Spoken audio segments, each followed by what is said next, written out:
Good morning, ladies and gentlemen.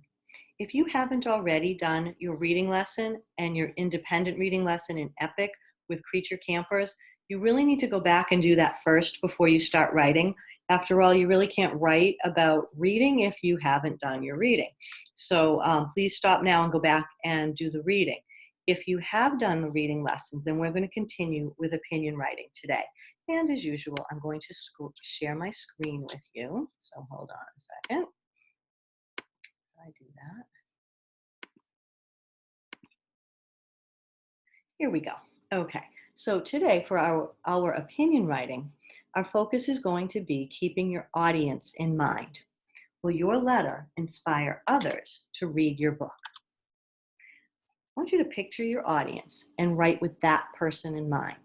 First, you'll need to decide if you are writing to a new reader or someone who already knows the book or is familiar with the series. Next, choose the parts you're going to talk about. Are you sharing an opinion about two of your favorite parts in the story? Are you telling your opinion about how one character acted in the beginning of the story and then describing how they behaved differently in another part of the book?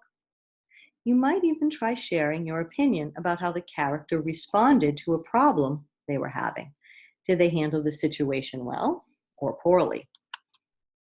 So I wrote two sample letters. The first sample letter is to my reader that has read the book, and I'm going to use the mentor text, Katie Woo Blows Her Top.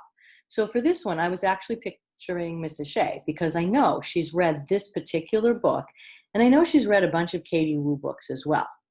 So here goes. Dear reader, I know you have already read Katie Woo Blows Her Top too. I think my favorite part is when the baking soda lands on Katie's head. I laughed to myself when I pictured it happening in my mind. The illustration was great because Katie looked so surprised, and I could tell her friends were shocked by what they had just done. Another part I liked was when Miss Winkle sat down to have a chat with Katie. You could see it was quiet, friendly conversation, and it helped Katie to relax and calm down. I always find that same thing helpful when I'm upset about something, especially if I've overreacted like Katie did. There was something else I noticed. That is the way Katie responded to her problem. She certainly got very upset and became the very thing she was actually trying to make, an erupting volcano. However, I also noticed that she was able to move past her mistake and calm down. In the end, the three friends were able to work together to make the volcano erupt, and they certainly were happy with their success. Here's a sample letter, but this time my reader has not read the book. And the mentor text, of course, is Katie Woo Blows Her Top. And you need to keep in mind that you'll have to retell just enough of the story so your reader understands what you're talking about. So this time I actually pictured Mrs. Meisner because I know she's been doing a lot of reading with culture and about migration, and she hasn't had a chance to read Katie Woo Blows Her Top. So this is how I would write to her. Dear reader, since you haven't had a chance to read this book, let me tell you a little bit about my favorite part. In Katie Woo Blows Her Top, three friends, Katie, Pedro, and Jojo, are at school working on a project together. They're supposed to make a volcano explode. Pedro and Jojo begin grabbing for the materials, and wait for it, plop! The baking soda goes flying and lands all over Katie's head. Boy, is she mad. This part in the story really cracked me up. When my friends are arguing or upset with one another, it makes me feel very uncomfortable. This is actually how I felt as I read the part when Katie and Pedro were fighting over the clay. Pedro was having fun, but since he hogged the clay and didn't let Katie help, she became more upset and they began yelling at each other. I'm guessing Pedro was upset and hurt to hear his friend yelling he was doing the project wrong. The expressions on Jojo and Pedro's faces seemed like they were a little confused when Katie looked so mad. That was definitely an uncomfortable situation. If you have time to read Katie Woo Blows Her Top, I hope you will find flying baking soda as funny as I did. Sincerely, Mrs. Fowler. So in this example, you can see where I had to do a little bit of retelling because my audience, if it was Mrs. Meisner, wouldn't have known about them using the clay and Pedro hogging the clay.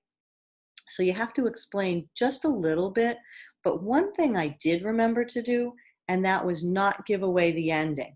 When I wrote to Mrs. Shea, I talked about them having success and they were happy because I know they were high fiving even in the book, and she would know that.